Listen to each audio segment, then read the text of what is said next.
السلام علیکم ورحمۃ اللہ وبرکاتہ۔ الحمد للہ والصلاة والسلام علی رسول اللہ، اما بعد۔ سورۃ عبس قرآن مجید کی ترتیب مصحف کے اعتبار سے 80 نمبر پر یہ سورت آتی ہے۔ اگر قرآن مجید کی ترتیب مصحف کا اعتبار کیا جائے تو اس سورت کا نمبر ہے 80،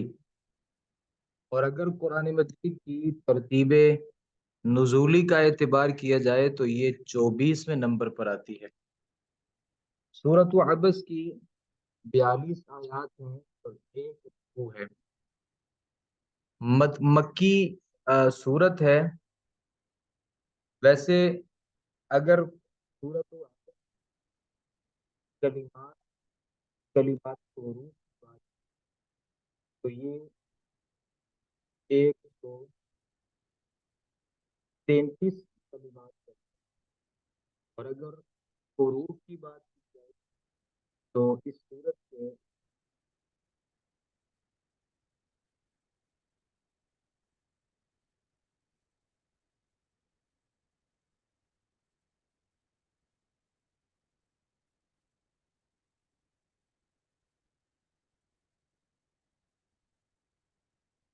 اس سورت کے 152 اس کے حروف بنتے ہیں، اور اگر اس کے مختصر حروف کی بات کی جائے تو یہ 300 بنتے ہیں۔ تو اس سورت کے بارے میں یہ مختصر سی معلومات ہیں کہ سورت مکی سورت ہے۔ ترتیب مصحف کے اعتبار سے اس کا 80واں نمبر ہے، ترتیب نزولی کے اعتبار سے یہ 24ویں نمبر پر سورت آتی ہے۔ آیات اس کی 42 ہیں، کلمات الحروف اس کے 133 ہیں۔ ویسے اس کے جو کلمات جو ہیں وہ 133 ہیں، اور جو حروف ہیں وہ 155 ہیں، اور اس کے جو باقی حروف ہیں جو اس کے نقطے بنتے ہیں وہ ٹوٹل 300 سورت میں ٹوٹل نقطے موجود ہیں۔ ہم اس کے ترجمے کی طرف آتے ہیں۔ عبسا اس نے تیوری چڑھائی، عبسا اس نے تیوری چڑھائی، وتولا اور منہ موڑا۔ عبسا اس نے تیوری چڑھائی، وتولا اور اس نے منہ موڑا۔ ان یہ کہ جاءہو آیا اس کے پاس، الاعمی نابینا۔ عبس وتولا اس نے تیوری چڑھائی، وتولا اور منہ موڑا۔ ان یہ کہ جاءہو آیا اس کے پاس، الاعمی نابینا۔ وما یدریک لعلہ یزکا، وما یدریک اور تجھے کیا معلوم، لعلہ شاید کہ وہ یزکا نصیحت حاصل کر لے۔ وما یدریک اور تجھے کیا معلوم، لعلہ یزکا شاید کہ وہ نصیحت حاصل کر لے۔ او یا یذکروا وہ نصیحت حاصل کر لے، فتنفعہ الذکریٰ تو اسے نصیحت فائدہ دے دے۔ سورۃ عبس کا جو ابتدائیہ ہے، علماء نے مفسرین نے اس کے بارے میں لکھا ہے کہ یہ اللہ رب العالمین نے نبی کریم صلی اللہ علیہ وآلہ وسلم کے جو ایک صحابی رسول ہیں ان کے بارے میں اللہ رب العالمین نے اس کو نازل فرمایا۔ عبس وتولی ان جاءہ الاعمی، اس اعمی سے مراد کون ہے؟ اس اعمی سے مراد سیدنا عبداللہ ابن ام مکتوم رضی اللہ عنہ ہیں، اور مفسرین کا اتفاق ہے کہ یہ سورت نابینا صحابی عبداللہ ابن ام مکتوم کے بارے میں اتری تھی۔ عبداللہ ابن ام مکتوم جو تھے یہ نبی صلی اللہ علیہ وسلم کے صحابی بھی تھے، اور اللہ کے نبی صلی اللہ علیہ وسلم کے رشتہ دار بھی تھے، اور ان کا اللہ کے نبی صلی اللہ علیہ وسلم سے رشتہ یہ تھا کہ یہ سیدہ خدیجہ رضی اللہ عنہ جو تھیں ان کے ماموں کے بیٹے تھے۔ خدیجہ رضی اللہ عنہ کے ماموں کے بیٹے تھے، ماموں کے بیٹے تھے۔ اور یوں نبی صلی اللہ علیہ وسلم کے ساتھ ان کا بھی ایک تعلق تھا. تو نبی صلی اللہ علیہ وسلم کے پاس یہ بیٹھے ہوئے تھے. تو نبی صلی اللہ علیہ وسلم ایک آدمی کے پاس بیٹھے ہوئے تھے جس کا نام تھا ابی بن خلف. ابی بن خلف یہ مشرک آدمی تھا، اور یہ بڑا آدمی تھا، سردار تھا اور مالدار آدمی تھا. تو نبی صلی اللہ علیہ وسلم اس کے پاس بیٹھے ہوئے تھے تو انجاءہ الاعمى، اچانک عبداللہ ابن ام مکتوم رضی اللہ عنہ کی آمد ہوئی. تو جس پر نبی صلی اللہ علیہ وسلم نے تھوڑی سی ناگواری کا اظہار کیا. اور اللہ کے نبی صلی اللہ علیہ وسلم کی ناگواری یہ نہیں تھی کہ انہوں نے نعوذ باللہ من ذالک عبداللہ ابن ام مکتوم کو حقیر سمجھا، یہ نہیں معاملہ تھا. اگر یہ معاملہ ہوتا تو اللہ کے نبی صلی اللہ علیہ وسلم عبداللہ ابن ام مکتوم کو کوئی بہت زیادہ عزت نہ دیا کرتے، جبکہ اتنا مقام اور اتنی عزت دیا کرتے تھے اللہ کے نبی صلی اللہ علیہ وسلم عبداللہ ابن ام مکتوم کو، کہ آپ جب مدینہ سے باہر جاتے عموماً ایسا ہوتا کہ آپ اپنے مسلح کا وارث عبداللہ ابن ام مکتوم کو بنایا کرتے تھے. اور عبداللہ ابن ام مکتوم رضی اللہ عنہ اللہ کے نبی صلی اللہ علیہ وسلم کے مدینہ میں اکثر نائب بھی ہوا کرتے تھے. تو یہ نہیں تھا کہ آپ صلی اللہ علیہ وسلم ان کو حقیر سمجھتے تھے، صرف معاملہ یہ تھا کہ اللہ کے نبی کے پاس چونکہ ابی بن خلف بیٹھا تھا، یہ مشرک آدمی تھا اور سردار تھا. اتنے میں وہ آ گئے عبداللہ ابن ام مکتوم. تو اللہ کے نبی صلی اللہ علیہ وسلم کی خواہش یہ تھی کہ میں اس کو جو ایک پرسنل وقت دے رہا ہوں، میں اس کو ٹائم دوں، کیا پتا کہ یہ نصیحت حاصل کر لے اور یہ مسلمان ہو جائے. اور اگر یہ مسلمان ہو جاتا ہے تو یہ مکہ کے بڑے سرداروں میں سے ہے. تو اسلام کو بہت بڑا فائدہ یہ ہوگا کہ ایک سردار جب مسلمان ہوگا تو اسلام اس سے مضبوط ہوگا، اس کے قبیلے سے کتنے سارے لوگ مسلمانوں کے ساتھ شامل ہوں گے. تو اللہ کے نبی صلی اللہ علیہ وسلم کی یہ خواہش تھی. اللہ رب العالمین نے فوراً کہہ دیا ما یدریک لعلہ یزکا، تجھے کیا معلوم کہ شاید کہ وہ پاکیزگی حاصل کر لے، یعنی تمہیں کیا معلوم کہ وہ پاکیزگی حاصل کر لے. او یذکر فتنفعہ الذکرہ، یا نصیحت حاصل کرے تو وہ نصیحت اسے فائدہ دے دے. اب یہاں پہ نمبر 6 میں لکھا ہے کہ آپ نے یہ سمجھا تھا کہ یہ نبینہ تو ہے ہی مسلمان، کسی اور وقت مسئلہ پوچھ لے گا، مجھے کافر کو مسلمان بنانے پر زیادہ توجہ دینی چاہیے. تو یہ بات اگرچہ ایک حد تک درست ہے، مگر آپ کو اس بات کا خیال بھی ضروری تھا کہ وہ کافر تو آپ کی ہدایت سے فائدہ اٹھانے پر تیار ہی نہیں.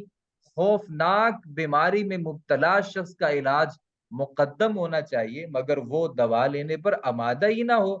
تو اس کی امید میں آپ اپنے ساتھی سے کیوں بے توجہی کر رہے ہیں؟ اللہ رب العالمین کا یہاں معاملہ یہ تھا کہ ہم یہ سمجھتے ہیں کہ ایک جو ایسا بیمار ہے جس کی بیماری زیادہ ہے اس کا علاج پہلے ہی ہونا چاہیے، اور کافر سے زیادہ بیمار شخص کون ہو سکتا ہے؟ تو اللہ کے نبی صلی اللہ علیہ وسلم اپنی جگہ پر صحیح تھے، لیکن اللہ رب العالمین کی جو بات ہے وہ زیادہ مقدم ہے کہ اللہ رب العالمین کا یہ بات، اللہ رب العالمین کا یہ کہنا ہے کہ آپ اپنے ساتھیوں سے بے توجہی کیوں برت سکتے ہیں؟ جو دوائے دل کے طالب ہیں آپ توجہ فرمائیں تو وہ جہل اور گناہ سے خوب پاک صاف ہو جائیں گے. تو اللہ رب العالمین نے ہمارے نبی صلی اللہ علیہ وآلہ وسلم کو صحابہ کرام رضوان اللہ علیہ مجمعین میں ایک ایسے صحابی جو نابینا تھے، شاید ہمارے ہاں کسی نبینا کی کوئی قدر و منزلت نہ ہو، لیکن اللہ رب العالمین کے ہاں صحابی کا بڑا احترام ہے. اب بعض لوگوں نے تو یہاں سے صحابہ کی شان میں تنقیس مراد لے لی نا، انہوں نے عبداللہ ابن ام مکتوم کے اوپر تنقیس کی، بعض نے کسی اور کے اوپر تنقیس کی، لیکن صحیح بات جو ہے وہ صحیح بات یہ ہے کہ یہاں پہ عبداللہ ابن ام مکتوم کی گستاخی لازم نہیں آتی کہ اللہ کے نبی نے کوئی گستاخی کی ہو ابن ام مکتوم کی، لیکن تھوڑی سی بے توجہی اللہ کے نبی صلی اللہ علیہ وسلم نے صحابی سے کی تو اللہ رب العالمین صحابہ کے دفاع میں اللہ کے نبی صلی اللہ علیہ وسلم سے آپ صلی اللہ علیہ وسلم کو اللہ نے کہنا شروع کر دیا کہ آپ نے تیوری کیوں چڑھائی، آپ نے منہ کیوں موڑا، آپ نے ترجیح کیوں نہ دی ایک مشرک آدمی پر، ایک صحابی کو، بھلے وہ نابینا ہی تھا، تو اللہ تعالیٰ فرماتے ہیں اما رہا وہ شخص من استغنا، جو بے پرواہ ہو چکا ہے، جو بے پرواہ ہو چکا ہے، اور استغنا سے مراد جو ہے وہ وہی ہے جس کے بارے میں ہم نے پیچھے پڑھا کہ یہ کافر تھا، ابی بن خلف۔ ابی بن خلف تو ویسے ہی بے پرواہ ہے، ابی بن خلف مشرک آدمی تھا، یہ تو ویسے بے پرواہ ہو چکا ہے، اس کو دین کی ضرورت ہی نہیں ہے، فَأَنْتَ لَهُ تَصَدَّى، سو تو اس کے پیچھے پڑتا ہے، فَأَنْتَ تو لہو اس کے لیے، تصدہ اس کے پیچھے پڑا ہوا ہے۔ یعنی جو بندہ ہے ہی بے پرواہ، جو ہے ہی مشرک، جو آپ سے رہنمائی کو لینا ہی نہیں چاہتا، آپ اس کے پیچھے لگے ہوئے ہیں۔ وَمَا عَلَيْكَ أَلَّا يَزَّكَّى، حالانکہ تجھ پر کوئی ذمہ داری نہیں کہ وہ پاک نہیں ہوتا، وما علیہ کا، آپ کے اوپر کوئی ذمہ داری نہیں ہے اللہ یزکا کہ وہ پاک نہیں ہوتا۔ یعنی اللہ نے کوئی خاص آپ کی ڈیوٹی لگائی ہے کہ آپ نے ابی بن خلف مشرک کو لازمی طور پہ آپ نے اس کو مسلمان کرنا ہے، یہ آپ کے اوپر ذمہ داری بھی نہیں ہے۔ ہاں وہ ذمہ داری ہے، وَأَمَّا مَنْ جَاءَكَ يَسْعَى، رہا وہ شخص جاءَكَ جو آپ کے پاس آیا، یسعى کوشش کرتا ہوا، یعنی وہ ہے بھی نابینا، نابینا صحابی ہے، اور کوشش کرتے ہوئے، بڑی تگ و دو کرتے ہوئے آپ کے پاس پہنچا ہے، وَهُوَ يَخْشَىٰ، اور وہ ڈر رہا ہے، یعنی اس کے دل میں اللہ کا خوف بھی ہے، اللہ رب العالمین کا ڈر بھی ہے، آپ اس کے اوپر اس کو ترجیح دے رہے ہیں۔ فَأَنْتَ عَنْهُ تَلَهَّىٰ، تو اس سے تَلَهَّىٰ بے توجہی کر رہا ہے۔ اللہ تعالیٰ فرماتے ہیں یعنی جسے اپنی دولت اور سرداری کی وجہ سے آپ کی پرواہ ہی نہیں، آپ اس کے پیچھے پڑے ہوئے ہیں، حالانکہ اگر وہ کفر کی نجاست سے پاک نہیں ہوتا تو آپ پر کچھ الزام نہیں، اور جو کوشش کر کے آیا اور اللہ سے ڈرتا ہے، آپ اس سے بے توجہی کرتے ہیں، حالانکہ آپ کی توجہ کا اصل حقدار وہ ہے جو طلب رکھتا ہے، یعنی جو طلب رکھتا ہے وہ اصل حقدار ہے، اور جو بے توجہی کر رہا ہے، جسے اپنی سرداری پر گمنڈ ہے، آپ اس کے پیچھے پڑے ہوئے ہیں۔ کلا، ہرگز نہیں، یہاں تک ایک بات ختم ہو جاتی ہے جو حضرت عبداللہ ابن ام مکتوم کے حوالے سے، یہ ایک موضوع، ایک تمہید تھی، ارشاد فرماتے ہیں کلا، ہرگز نہیں، انہا تذکرہ، بلا شبہ یہ تو نصیحت ہے، کلا ہرگز نہیں، بلا شبہ یہ قرآن جو ہے نصیحت ہے، فمن پس جو شخص شاء چاہے، ذکرہ وہ اس سے نصیحت حاصل کر لے، اسے قبول کر لے، فی صحف مکرمہ، ایسے صحیفوں میں ہے، مکرمہ جن کی عزت کی جاتی ہے، قرآن فی صحف ایسے صحیفوں میں ہے، مکرمہ جن کی عزت کی جاتی ہے، مرفوعۃ مطہرہ، مرفوعۃ بلند کیے ہوئے ہیں، مطہرۃ پاک کیے ہوئے ہیں، پاک کیے ہوئے ہیں اور بلند کیے ہوئے ہیں۔ کلا، ان آیات میں قرآن کی عظمت بیان کی گئی ہے، یہ ایسے اوراق میں لکھا گیا ہے جن کی عزت کی جاتی ہے، جو بلند شان والے ہیں اور پاک ہیں، اس سے قرآن مجید کے وہ اوراق مراد ہیں جن میں سے فرشتوں نے لوح محفوظ سے نقل کر کے لکھا ہے، وہ بھی جن میں قرآن مجید کے کاتب صحابہ کرام نے رسول اللہ صلی اللہ علیہ وسلم سے سن کر لکھا، اور وہ بھی جن میں ان سے نقل کر کے لکھا گیا، اور قیامت تک وہ اوراق انتہائی مکرم ہے، وہ قرآن مجید کے اوراق انتہائی عزت والے ہیں جن میں قرآن مجید کو لکھا گیا۔ اللہ تعالیٰ فرماتے ہیں ہرگز نہیں، یہ قرآن نصیحت ہے ہر اس آدمی کے لیے جو اس کو قبول کرتا ہے، یہ قرآن ان صحیفوں میں موجود ہے جن کی عزت کی جاتی ہے، قرآن جو ہے وہ بلند کیا ہوا ہے اور انتہائی پاکیزہ ہے، بِأَيْدِي سَفَرَةٍ ایسے لکھنے والوں کے ہاتھوں میں ہے، بِأَيْدِي ہاتھوں میں ہے، سفرتن جو لکھنے والے ہیں، اور وہ جو لکھنے والے ہیں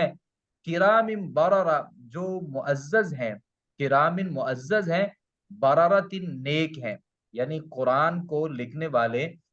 سفرتن، سافرن کی جمع ہے لکھنے والا۔ ان آیات میں اللہ تعالیٰ نے قرآن مجید کے لکھنے والوں کی تعریف فرمائی ہے، وہ فرشتے ہوں، کاتبین وحی صحابہ کرام ہوں، یا کوئی دوسرے لوگ ہوں، فرمایا یہ لوگ اللہ کے ہاں بہت عزت والے ہیں اور نہایت نیک ہیں، انتہائی نیک ہیں۔ اس سے مراد فرشتے بھی ہو سکتے ہیں، اور اس سے مراد قرآن مجید کے کاتبین، وہی صحابہ کرام رضوان اللہ علیہ مجمعین بھی ہو سکتے ہیں۔ قتل الانسان ما اکفرہ، آگے اللہ رب العالمین فرماتے ہیں یہاں ایک بات ختم، قتلا مارا جائے انسان، ما اکفرہ کس قدر نہ شکرہ ہے، یعنی اللہ رب العالمین یہاں پہ فرماتے ہیں انسان مارا جائے، قتل ہو جائے، اس کا کچھ نہ رہے، یہ اس کا یہ ختم ہو جائے، نیست و نابود ہو جائے، انسان کس قدر جو ہے وہ نہ شکرہ ہے۔ اللہ رب العالمین نے اس کے اوپر کتنی ساری نعمتیں عطا فرمائی ہیں، لیکن یہ ہمیشہ سے نہ شکرہ ہے۔ من ای شیء خلق، اللہ انسان کی جو حقیقت ہے وہ سامنے رکھتے ہوئے فرماتے ہیں من ای شیء، کس چیز سے، خلقہ، اس نے اس کو پیدا کیا ہے۔ انسان نہ شکرہ ہے،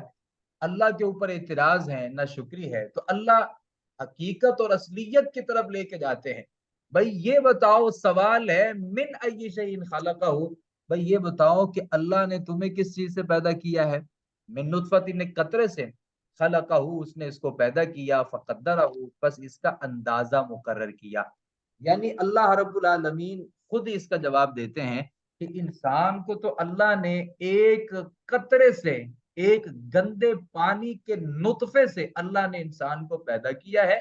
اللہ ہی نے پیدا کیا، اور اللہ نے اس کا ایک اندازہ مقرر کیا ہے۔ یعنی ایک متکبر جو شخص ہے وہ کبھی تکبر نہیں کر سکتا، کیونکہ ہر چیز اپنی اصل کی طرف لوٹتی ہے، اور انسان کی جو حقیقت ہے، اور انسان کی جو اصلیت ہے، اور انسان کا جو اندر ہے، اور انسان جس چیز سے بنا ہے وہ انتہائی گندا نطفہ ہے۔ اللہ نے انسان کے تکبر کو ختم کرنے کے لیے انسان کی حقیقت میں ایک گندے پانی کے نطفے کو رکھا ہے۔ اللہ رب العالمین سوال یہ کرتے ہیں بھئی پیدا کس سے کیا گیا تمہیں؟ ہاں ایک نطفے سے میں نے تمہیں پیدا کیا، پھر تمہارا اندازہ لگایا، ثم السبیل یسرہ، پھر اس کے لیے راستہ بنایا، رستہ بنایا، یسرہ، پھر اس کو آسان کر دیا۔ اس کے تین معنی ہو سکتے ہیں۔ پہلا اس کا معنی یہ ہے کہ ماں کے پیٹ سے نکلنے کا راستہ آسان کر دیا، وگرنہ ان تنگ ہڈیوں کے حصار سے نکل ہی نہ سکتا، اور وہیں خود بھی مر جاتا اور ماں کی موت کا باعث بھی بنتا۔ یعنی ثم السبیل یسرہ، اللہ نے انسان کو ماں کے پیٹ میں پیدا کیا، پھر اس کے نکلنے کا راستہ بنایا۔ اللہ اگر وہ ایک جو تنگ ہڈیوں کے درمیان ایک حصار ہے، اللہ وہاں سے ایک انسان کو اگر نکالنے کی صورت نہ بناتا، کہ آدمی اندر مر جاتا، ماں کی موت کا بھی ذریعہ بنتا، اللہ رب العالمین فرماتے ہیں اللہ نے تمہارے لیے راستہ ہی نہیں بنایا، اس راستے کو تمہارے لیے آسان بھی کر دیا۔ اور اللہ رب العالمین نے جو یہاں پہ فرمایا، اس کا دوسرا معنی یہ ہو سکتا ہے کہ خیر شر میں سے جس راستے پر چلنا چاہے وہی اس کے لیے آسان کر دیتا ہے۔ یعنی انسان جس بھی راستے پہ چلنا چاہتا ہے اللہ اس کے لیے اس راستے کو آسان کر دیتا ہے۔ اور تیسرا یہ کہ صحیح راستے کی پہچان اس کے لیے آسان کر دی، جس سے وہ اپنے پیدا کرنے والے پر ایمان لا سکتا۔ تینوں کی معنی درست ہیں، یعنی کوئی غلط نہیں ہے۔ اللہ رب العالمین نے تینوں ہی معاملات میں انسان کے لیے آسانی کو پیدا فرمایا ہے۔ تعالیٰ فرماتے ہیں ثم اماتہ، پھر اللہ رب العالمین نے اس کو موت دی، پھر اماتہ، اس کو موت دی، فاخبرہ، تو اسے قبر میں رکھوایا۔ یہ بھی اللہ رب العالمین کا ایک انعام ہے، ایک اعتبار سے اللہ رب العالمین کے یہ بھی انعام ہے۔ اسے موت دی جو آخرت کی مصلحت کے تحت ضروری ہے، پھر اسے قبر میں رکھوایا۔ اگر وہ یہ احسان نہ کرتا تو یہ جانوروں کی طرح زمین پر پڑا رہتا، اور اللہ کی جو دیگر مخلوقات ہیں وہ اس کو کھاتی بھی، اس کی بے حرمتی بھی کرتی، اور اس کے پردہ داری کا خیال بھی نہ ہوتا، درندے اس کو نوچ لیتے۔ اللہ رب العالمین نے انسان کو مارا، اور مارنے کے بعد اللہ نے پھر اس انسان کو قبر بھی دی۔ آگے اللہ رب العالمین اپنے اصل بات کی طرف آتے ہیں، اور وہ اصل بات یہ ہے ثم اذا شاء انشرہ، پھر جب وہ چاہے گا اسے اٹھائے گا۔ اور اللہ نے پورے 30ویں پارے میں اس بات ہی کو ثابت کیا ہے کہ اللہ نے مرنے کے بعد انسان کو دوبارہ زندہ کرنا ہے۔ اللہ نے یہ ساری توحید اس لیے بیان کی ہے کہ بھئی میں ہی مارتا ہوں، میں ہی قبر میں جگہ دیتا ہوں، ثم اذا شاء انشرہ، پھر جب اللہ رب العالمین چاہے گا، اللہ رب العالمین جب چاہے گا تو اسے اٹھا لے گا۔ کلا، ہرگز نہیں، لما یقضی ما امرہ، ابھی تک اس نے وہ کام نہیں کیا جسے اس نے اس کا حکم دیا تھا۔ کلا، ہرگز نہیں، لما، ابھی تک، لما، ابھی تک نہیں، یقضی، پورا کیا کام، ما، وہ کام، امرہ، جس کا اللہ رب العالمین نے اس کو حکم دیا تھا۔ اب وہ کام کون سا ہے بھئی؟ امام ابن جریر نے فرمایا کہ یہ کافر انسان جو سمجھتا ہے کہ اس کے مال و جان پر اللہ کا جو حق تھا وہ اس نے ادا کر دیا ہے، یہ ہرگز درست نہیں، بلکہ حقیقت یہ ہے کسی انسان نے بھی ابھی تک وہ فرائض ہی پورے ادا نہیں کیے جن کا اللہ تعالیٰ نے اسے حکم دیا تھا۔ بھائی حق ادا کرنا تو بہت دور کی بات ہے، حق ادا کرنا تو بہت دور کی بات ہے، لم یقضی، پورا نہیں کیا، لما یقضی، ابھی تک اس انسان نے اس معاملے کو پورا نہیں کیا۔ بھئی اللہ نے انسان کو پیدا کیا تھا کہ اس نے اللہ کی بندگی کرنی ہے، اللہ رب العالمین کے علاوہ کسی کو خالق نہیں ماننا، اللہ کے علاوہ کسی کو رازق نہیں ماننا، اللہ رب العالمین کی ہی بندگی کرنی ہے، اس کے علاوہ کسی اور کو نہیں ماننا، اور یہ ان ساری چیزوں کو اس نے فراموش کر دیا۔ فَلْيَنْظُرِ الْإِنسَانُ إِلَىٰ طَعَامِهِ، آگے اللہ رب العالمین اب کچھ ایسی چیزوں کا تذکرہ فرماتے ہیں جو اللہ رب العالمین کی بعض قدرتوں کے ساتھ جن کا تعلق ہے، اور اللہ رب العالمین کے انسان کے اوپر انعامات کا تذکرہ ہے۔ اللہ تعالیٰ فرماتے ہیں انسان کو چاہیے، فَلْيَنْظُرْ، انسان کو چاہیے وہ دیکھے، إِلَىٰ طَعَامِهِ، اپنے کھانے کی طرف، أَنَّا صَبَبْنَا الْمَاءَ صَبًّا، ہم نے پانی برسایا، سبب الماء، ہم نے پانی برسایا، سبن، خوب پانی برسانا، یعنی اللہ رب العالمین نے اپنی نعمتوں کا پھر یہاں پہ تذکرہ کیا ہے، کیونکہ کوئی بندہ اللہ کی نعمتوں کے بغیر زندہ رہ ہی نہیں سکتا، کیونکہ زندگی کے لیے اللہ کی نعمتیں ناگزیر ہیں۔ اللہ تعالیٰ اپنی نعمتوں کا تذکرہ کرتے ہوئے فرماتے ہیں ہم نے انسان کو کھانا دیا ہے، انسان کو چاہیے اپنے کھانے کی طرف دیکھے، اور دیکھے کہ ہم نے آسمان سے پانی کو برسایا، خوب پانی کا، آسمان کا بارش کا پانی برسانا، ثم شققنا الارض شقا، پھر ہم نے زمین کو پھاڑا، شقا، ایک عجیب طریقے سے پھاڑنا، یعنی زمین کو ہم نے عجیب طریقے سے پھاڑا، دانے سے نمودار ہونے والی کومپل خود کبھی زمین سے باہر نہیں نکل سکتی، اتنی کمزور ہوتی ہے کہ وہ خود زمین سے باہر نہیں نکل سکتی، زمین میں ضرورت کے مطابق نرمی اور نمی اور بیچ میں یہ طاقت ہم نے رکھی ہے کہ وہ زمین کو پھاڑ کر باہر نکل آیا۔ اللہ رب العالمین نے زمین کو پھاڑا انتہائی عجیب و غریب طریقے سے، فَأَنبَتْنَا فِيهَا حَبًّا، پھر ہم نے اس میں اناج اگایا، فَأَنبَتْنَا، ہم نے اگایا، فِيهَا، اس زمین میں، حَبًّا، ایک اناج، وَعِنَبًا وَقَضْبًا، اور انگور اور ترکاری، وَزَيْتُونًا وَنَخْلًا، اور زیتون اور کھجور کے درخت، وحدائق غلبا، اور گنے باغات، وفاکہتن، اور پھل، وابن، اور چارہ۔ یہ ساری نعمتوں کا تذکرہ کرنے کے بعد اللہ فرماتے ہیں متاع لکم، تمہارے لیے اس میں فائدہ ہے، ولانعامکم، اور تمہارے چوپایوں کے لیے فائدہ ہے۔ یہ زمین سے نکلنے والی انگوری اور زمین سے نکلنے والے پھل اور زمین سے نکلنے والی سبزیاں اور زمین سے نکلنے والے چارہ، یہ تمہارے لیے اس میں فائدہ ہے، تمہارے جانوروں کے لیے اس میں فائدہ ہے۔ اللہ نے یہاں جو بعض اپنے انعامات ہیں ان کا تذکرہ فرمایا، اور اللہ پھر اپنے اصل موضوع کی طرف آتے ہیں۔ 30ویں پارے میں اللہ نے جس کا بطور خاص تذکرہ فرمایا ہے، اللہ تعالیٰ فرماتے ہیں فَإِذَا، پس جب اچانک، جاءت، آ جائے گی، الصاخہ، اچانک کانوں کو بہرا کرنے والی آ جائے گی، کانوں کو بہرا کرنے والی ظاہر ہے قیامت ہے، اور قیامت سے پہلے جو چیخ ہو سکتی ہے جو کانوں کو بہرا کر سکتی ہے، یوم، جس دن، یفر، بھاگے گا، المرء، بھائی، من اخیہ، اپنے بھائی سے، جس دن آدمی اپنے بھائی سے بھاگے گا، یوم، جس دن، یفر، بھاگے گا، المرء، آدمی، من اخیہ، اپنے بھائی سے، و امہ، اور اپنی ماں، وہ ابی ہی اور اپنے باپ سے. جس دن آدمی اپنے بھائی سے بھاگے گا، اپنی ماں سے بھاگے گا، وہ ابی اور اپنے باپ سے، وہ صاحبت ہی وہ بنی اور اپنی بیوی سے بھاگے گا، وہ بنی ہی اور اپنے بیٹوں سے بھاگے گا. لکل منہم یومئذ شأن یغنی، لکل ہر ایک، امرئن آدمی کے لیے، منہم ان سے، یومئذ اس دن، شأن ایک ایسی حالت ہوگی، یغنی ہی جو اسے بے پرواہ کر دے گی. اللہ تعالیٰ نے یہاں پہ قیامت کے اس منظر کا تذکرہ کیا ہے جو ہمیشہ کسی بھی آدمی کو جو نافرمان ہے لیکن اللہ رب العالمین سے ڈرنے والا ہے، جس کے دل میں قیامت کا ڈر موجود ہے، وہ انسان کو ہلا کر کے رکھ دینے والا ہے. اللہ نے ان تمام کے تمام محبوب رشتوں کا تذکرہ کیا ہے جو دنیا میں ہماری جان ہوا کرتے ہیں، جن کے بغیر ہمارا خاندان مکمل نہیں ہوتا،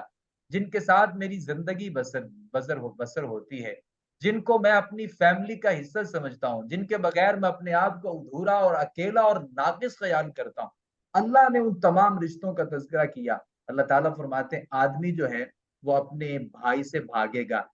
نفسا نفسی کا عالم ہوگا، کوئی کسی کے کام نہیں آئے گا. آدمی اپنے بھائی سے بھاگے گا، کہیں میرے سے ایک نیکی کا مطالبہ نہ کر لے. اپنی ماں سے، اپنے باپ سے بھاگے گا. ماں کے لیے تو جان دینے کے لیے بھی تیار ہوتا ہے، باپ کے لیے ہر حکم، اس کے لیے باپ کی ہر بات اس کے لیے حکم کا درجہ رکھتی ہے. لیکن آج ماں کی شفقت بھی اس کو یاد نہیں آئے گی اور باپ کا احساس بھی بھول چکا ہوگا. یہ بھاگ نکلے گا اپنی بیوی جس سے ہر چیز سے بڑھ کر محبت کرتا تھا، اور وہ اولاد جس کی محبت اس کے دل میں جگہ گھر کر چکی ہوگی، یہ آدمی اپنی بیوی سے بھی بھاگے گا. ہر ایک کے لیے ایک ایسی قیامت کے دن حالت ہوگی کہ وہ دوسرے سے بھاگ رہا ہوگا. عائشہ رضی اللہ عنہا نے فرمایا تم ننگے پاؤں، ننگے جسم، بغیر ختنہ کی حالت میں اٹھائے جاؤ گے. یہ ایسی حالت ہوگی کہ کوئی کسی کی پرواہ نہیں کرے گا.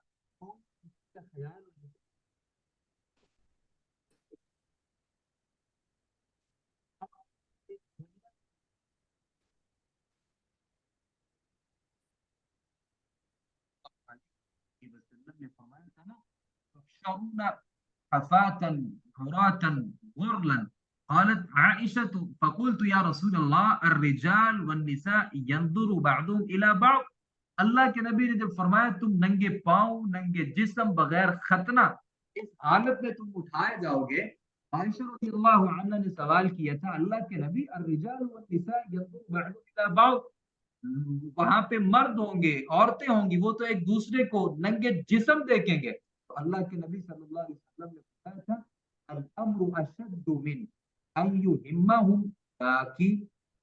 معاملہ اس قدر سخت ہوگا کہ یہ بات ان کی سوچ میں بھی نہیں آئے گی. وہ دیکھنا تو دور کی بات ہے، یہ خیال اور تصور نہیں کریں گے کیونکہ اللہ رب العالمین سے وہ ڈر رہے.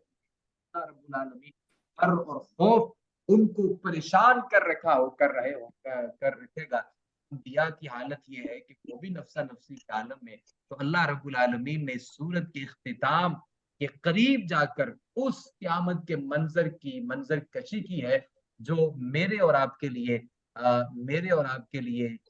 میں یہ سمجھتا ہوں کہ ہمیں وہ قیامت کی تیاری اور اس کا خیال رکھنے اور اس کو یاد کرنے کی میرے لیے اس میں نصیحت موجود ہے. اللہ رب العالمین آگے فرماتے ہیں کہ یہ تو ان لوگوں کے لیے ہے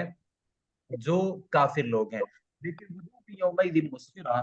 کچھ چہرے اس دن مسفرہ روشن ہوں گے، ضاحکۃ مستبشرہ ہنستے ہوئے ہوں گے، بہت خوش ہوں گے. ضاحکۃ ہنستے ہوئے، مستبشرہ بہت خوش ہوں گے. یعنی کچھ چہرے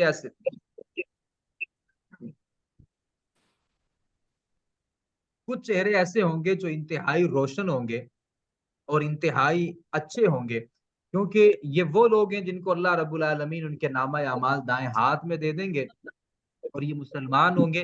اور اپنی نیک اعمال کی وجہ سے، اپنے نیک اعمال کی وجہ سے ان کو جب نامہ اعمال دائیں ہاتھ میں دیا جائے گا تو یہ چہرے روشن ہوں گے،